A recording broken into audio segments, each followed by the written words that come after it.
सोचिए, एक आदमी जिसने लग्जरी की दुनिया को रीडिफाइन किया, अपने विजन और स्ट्रैटेजी से एलवीएमएच को दुनिया की सबसे बड़ी लग्जरी एम्पायर बनाया। बर्नार्ड अर्नोल की कहानी सिर्फ पैसे की नहीं, बल्कि एम्बिशन, परसिस्टेंस और इंटेलिजेंट रिस्क टेकिंग की कहानी है। अगर आप सोचते हैं कि बिलियनेयर बनना सिर्फ इनहेरिटेंस या लक की बात है, तो यह कहानी आपकी सोच बदल देगी। चैप्टर 1, अर्ली लाइफ और एजुकेशन। बर्नार्ड अर्नोल का जन्म 1939 में फ्रांस के रुबे शहर में हुआ, एक ऐसा शहर जो टेक्सटाइल और इंडस्ट्रियल बैकग्राउंड के लिए जाना जाता था। बचपन से ही बर्नार्ड के अंदर कुछ अलग करने की इच्छा और एनालिटिकल सोच देखने को मिली। वह अन्य बच्चों की तरह सिर्फ खेलों और हॉबीज में समय नहीं बिताते थे, बल्कि मैथमेटिक्स और प्रॉब्लम सॉल्विंग में उनकी नेचुरल क्यूरियोसिटी और एप्टीट्यूड दिखाई देती थी। उन्होंने अपने अर्ली स्टडीज में हमेशा नंबर्स, पैटर्न्स और लॉजिकल रीजनिंग में एक्सेलेंस दिखाई, और यह हैबिट उनके जीवन का फाउंडेशनल स्किल बन गई। चाइल्डहुड से ही उनका फोकस यह सीखने पर था कि किसी भी समस्या का सॉल्यूशन सिस्टमैटिक और एनालिटिकल अप्रोच से ढूंढा जा सकता है। यही माइंडसेट बाद में उनके बिजनेस डिसीजंस में भी साफ दिखा। उनकी एजुकेशन जर्नी को देखें तो बर्नार्ड ने एकोल पॉलीटेक्निक में सिविल इंजीनियरिंग की डिग्री हासिल की, जो उस समय फ्रांस की सबसे प्रेस्टीजियस इंजीनियरिंग स्कूल्स में से एक थी। एकोल पॉलीटेक्निक में rigorous academic training, structured problem solving और डिसिप्लिन्ड थिंकिंग बर्नार्ड के लिए सिर्फ डिग्री नहीं थी, बल्कि एक माइंडसेट और एनालिटिकल फाउंडेशन था, जिसने उन्हें कॉम्प्लेक्स बिजनेस चैलेंजेस को समझने और हैंडल करने की क्षमता दी। सिविल इंजीनियरिंग की स्टडी ने उन्हें यह सिखाया कि इंफ्रास्ट्रक्चर और कंस्ट्रक्शन जैसे कॉम्प्लेक्स प्रोजेक्ट्स में प्लानिंग, एग्जीक्यूशन और रिसोर्स मैनेजमेंट कितना क्रिटिकल होता है। यह अर्ली ट्रेनिंग उन्हें बाद में कॉरपोरेट और लग्जरी बिजनेस की दुनिया में अप्लाई करनी थी। बर्नार्ड की एजुकेशन से यह स्पष्ट होता है कि अर्ली एनालिटिकल स्किल्स और डिसिप्लिन्ड एजुकेशन किसी भी बड़े एंटरप्रेन्योरियल या लीडरशिप जर्नी के लिए कितने ज़रूरी हैं।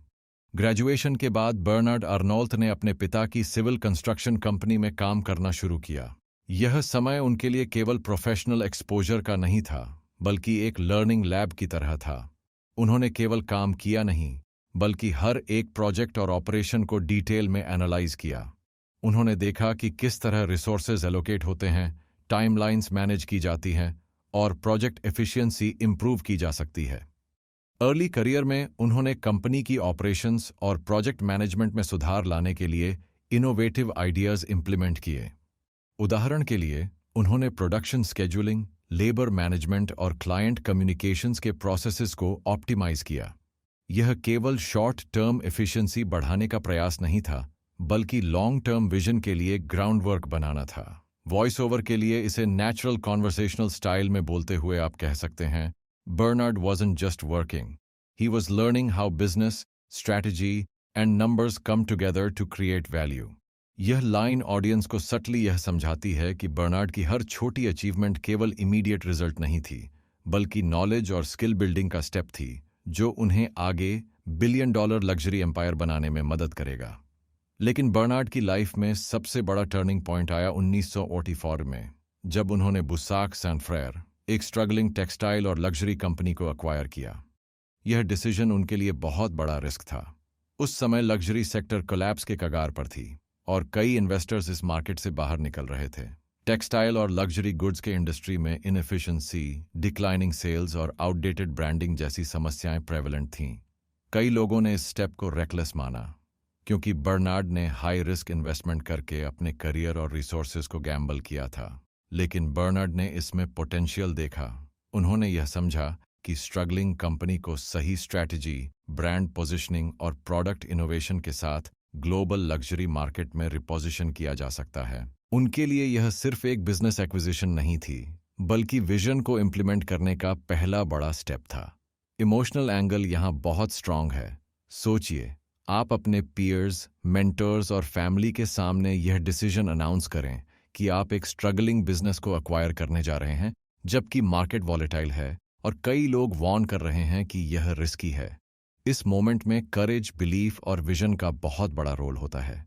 बर्नार्ड ने यह स्टेप उठाया और अपने विजन पर अनवेवरिंग फेथ दिखाया। इस एक्विजिशन में बर्नार्ड ने कई क्रिटिकल स्ट्रैटेजीज अडॉप्ट की। उन्होंने फाइनेंशियल रिस्ट्रक्चरिंग किया, मैनेजमेंट टीम को रीबिल्ड किया और कंपनी के ब्रांड्स की मार्केट पोजीशनिंग को एनालाइज किया।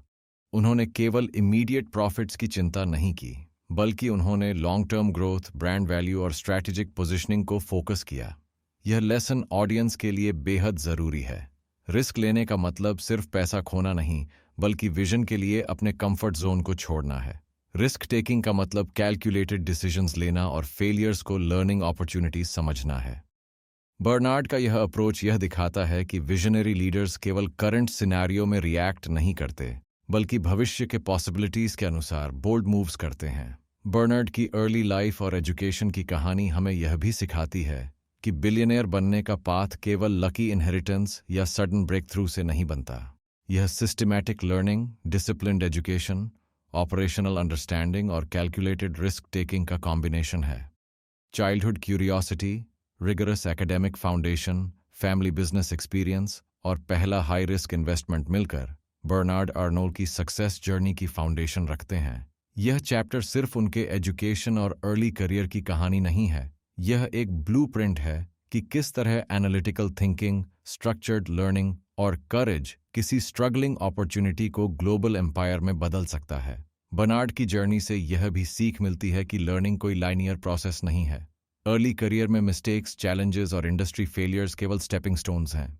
बर्नार्ड ने हर छोटे प्रोजेक्ट, हर बिजनेस डिसीजन और हर एक्वायर्ड कंपनी से लेसन सीखे और उन्हें लार्जर विजन के लिए इंटीग्रेट किया। यही होलिस्टिक अप्रोच उन्हें लग्जरी एम्पायर बनाने में मदद करती है। चाइल्डहुड से लेकर फर्स्ट मेजर एक्विजिशन तक का यह फेज उनके लिए केवल वेल्थ एक्यूमुलेशन का नहीं, बल्कि विजन बिल्डिंग, स्ट्रैटेजी डेवलपमेंट और कैलकुलेटेड रिस्क टेकिंग का टाइम था। इस पूरे चैप्टर की सबसे बड़ी टेकअवे यह है कि vision, analytical skills, disciplined education और रिस्क टेकिंग माइंडसेट मिलकर किसी भी स्ट्रगलिंग बिजनेस या चैलेंजिंग इंडस्ट्री को अपॉर्चुनिटी में बदल सकते हैं। बर्नार्ड अर्नो की अर्ली लाइफ और एजुकेशन स्टोरी हमें यह दिखाती है कि अगर हम क्यूरियोसिटी को नर्चर करें, हर लर्निंग अपॉर्चुनिटी को लेवरेज करें और कंफर्ट जोन से बाहर कदम रखने से डरें नहीं, तो ऑर्डिनरी बिगिनिंग से एक्स्ट्रॉर्डिनरी आउटकम्स हासिल किए जा सकते हैं। Chapter 2, building the LVMH empire. Bernard Arnault की एंटरप्रेन्योरियल जर्नी का सबसे डिफाइनिंग फेज तब शुरू हुआ जब उन्होंने लग्जरी इंडस्ट्री में अपनी पहचान बनाने के लिए बोल्ड और स्ट्रेटेजिक मूव्स करना शुरू किया। 1987 में LVMH ऑफिशियली फाउंडेड हुआ और उस समय बर्नार्ड ने अपने विजन के तहत लग्जरी ब्रांड्स को कंसोलिडेट करने का निर्णय लिया। उनके लिए यह सिर्फ बिजनेस एक्सपेंशन का अवसर नहीं था, बल्कि लग्जरी सेक्टर में डोमिनेंस स्थापित करने का गोल्डन चांस था। बर्नार्ड ने लगातार स्ट्रैटेजिक एक्विजिशंस की।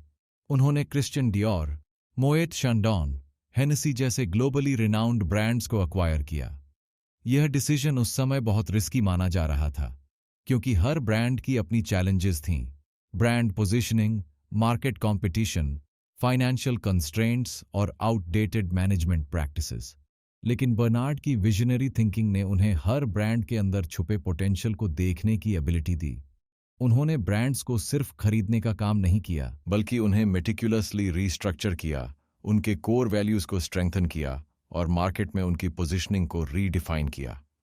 डेटा के अनुसार LVMH धीरे धीरे 70+ लग्जरी ब्रांड्स का एम्पायर बन गया, जिसमें फैशन, वाइन, स्पिरिट्स, कॉस्मेटिक्स और लेदर गुड्स शामिल थे। बर्नार्ड की obsessive attention to brand value, consumer perception और मार्केट पोजीशनिंग ने लग्जरी इंडस्ट्री को रीडिफाइन किया।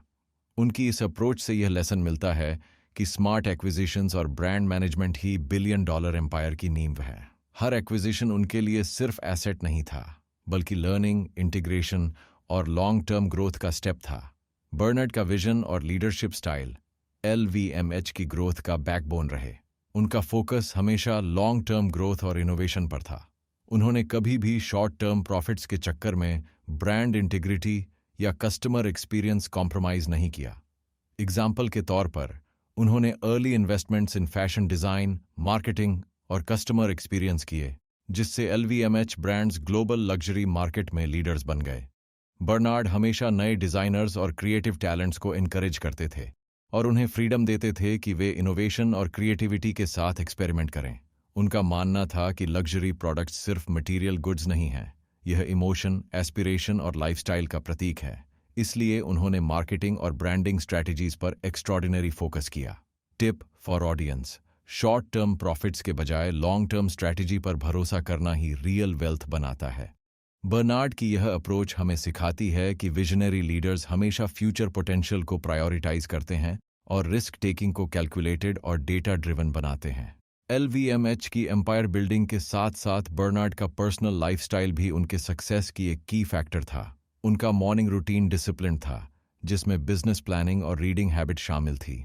बर्नार्ड रोजाना इकोनॉमिक्स, फैशन, ग्लोबल मार्केट्स और लग्जरी ट्रेंड्स पर रिसर्च करते थे।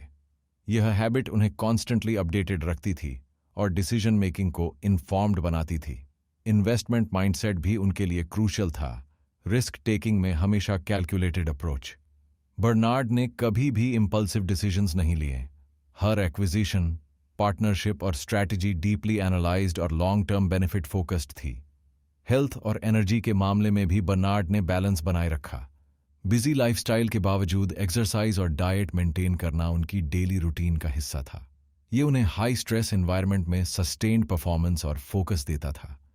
लर्निंग हैबिट बर्नार्ड की सबसे डिफाइनिंग ट्रेट थी। वह हमेशा क्यूरियस रहते थे। फैशन, टेक्नोलॉजी, इकोनॉमिक्स और कंज्यूमर बिहेवियर में ट्रेंड्स और इनोवेशंस पर नजर रखते थे। यही रिलेंटलेस लर्निंग और क्यूरियोसिटी उन्हें हर नए चैलेंज के लिए तैयार रखती थी। बर्नार्ड अर्नोल्ड की स्टोरी से यह क्लियर होता है कि LVMH जैसे ग्लोबल एम्पायर की नींव केवल लक, इनहेरिटेंस या रैंडम डिसीजन से नहीं रखी जा सकती। यह vision, meticulous planning, calculated risk taking, relentless learning और स्ट्रेटेजिक एक्विजिशंस का परिणाम है। इमोशनल एंगल यह है कि बर्नार्ड ने स्ट्रगलिंग ब्रांड्स में वैल्यू देखा, उन्हें रिस्ट्रक्चर किया और ग्लोबली एडमायर्ड लग्जरी आइकॉन्स में बदल दिया। यह हमें प्रेरणा देता है कि अगर उन्होंने कर सकते हैं तो हम क्यों नहीं। Small beginnings, high risk moves और कंसिस्टेंट लर्निंग कंबाइंड हो जाएं तो किसी भी स्ट्रगलिंग बिजनेस को ग्लोबल एम्पायर में बदला जा सकता है। बर्नार्ड की जर्नी हमें यह भी सिखाती है कि $1 बिलियन सक्सेस केवल फाइनेंशियल मैनेजमेंट या मार्केटिंग ट्रिक्स से नहीं आती, बल्कि विजन, स्ट्रैटेजी, डिसिप्लिन और पर्सनल एक्सेलेंस से बनती है। इस चैप्टर की सबसे बड़ी टेकअवे यही है कि ग्लोबल एम्पायर बनाने के लिए innovation, calculated risk, leadership skills और रिलेंटलेस लर्निंग क्रिटिकल हैं। बर्नार्ड अर्नोल्ड ने दिखाया कि लग्जरी इंडस्ट्री में डोमिनेंस केवल वेल्थ या स्टेटस से नहीं आता। यह स्ट्रेटेजिक थिंकिंग, ब्रांड ऑब्सेशन और लॉन्ग टर्म प्लानिंग से आता है। LVMH एम्पायर की स्टोरी हमें यह भी सिखाती है कि विजनरी लीडरशिप में पेशेंस, करेज और इन्फॉर्म्ड रिस्क टेकिंग कंबाइंड होना चाहिए। बर्नार्ड की personal habits, morning planning, reading, curiosity, health management भी उनके प्रोफेशनल सक्सेस की फाउंडेशन है। इसीलिए ऑडियंस के लिए यह चैप्टर एक ब्लूप्रिंट है कि कैसे स्ट्रेटेजिक थिंकिंग, डिसिप्लिन्ड लाइफस्टाइल और कैलकुलेटेड रिस्क टेकिंग से ऑर्डिनरी ब्रांड्स और बिजनेसेस एक्स्ट्राऑर्डिनरी सक्सेस और ग्लोबल रिकॉग्निशन हासिल कर सकते हैं। इमोशनल क्लोज के तौर पर बर्नार्ड अर्नोल्ड की जर्नी हमें यही सिखाती है कि विजन, कैलकुलेटेड रिस्क टेकिंग और रिलेंटलेस लर्निंग से किसी भी स्ट्रगलिंग बिजनेस को ग्लोबल एम्पायर में बदला जा सकता है। अगर उन्होंने कर सकते हैं तो आप क्यों नहीं। बर्नार्ड अर्नोल्ड की कहानी सिर्फ पैसे और लग्जरी की नहीं है, बल्कि विजन, कैलकुलेटेड रिस्क टेकिंग और रिलेंटलेस लर्निंग की कहानी है। यह हमें यह सिखाती है कि अगर आप अपनी कंफर्ट जोन से बाहर निकलें, हर अपॉर्चुनिटी को स्ट्रेटेजिकली एनालाइज करें और नॉलेज के लिए लगातार सीखते रहें, तो कोई भी स्ट्रगलिंग बिजनेस या चैलेंजिंग इंडस्ट्री आपके लिए ग्लोबल एम्पायर में बदल सकती है। तो आज अगर आप अपने सपनों को सच करना चाहते हैं तो सिर्फ सोचने से काम नहीं चलेगा। अपने विजन को डिफाइन करें, डिसिप्लिन्ड रहें, कैलकुलेटेड रिस्क्स लें और हर दिन कुछ नया सीखें। याद रखिए, स्मॉल स्टेप्स, कंटिन्यूअस एफर्ट और लर्निंग की आदत ही आपको एक्स्ट्रॉर्डिनरी रिजल्ट्स तक ले जाएगी। अगर आपको यह कहानी इंस्पायरिंग लगी तो वीडियो को लाइक कीजिए, शेयर कीजिए और हमारे चैनल को सब्सक्राइब कीजिए। अपने दोस्तों के साथ यह मोटिवेशन बांटिए और बताइए कौन तैयार है अपने कंफर्ट जोन से बाहर कदम रखने के लिए।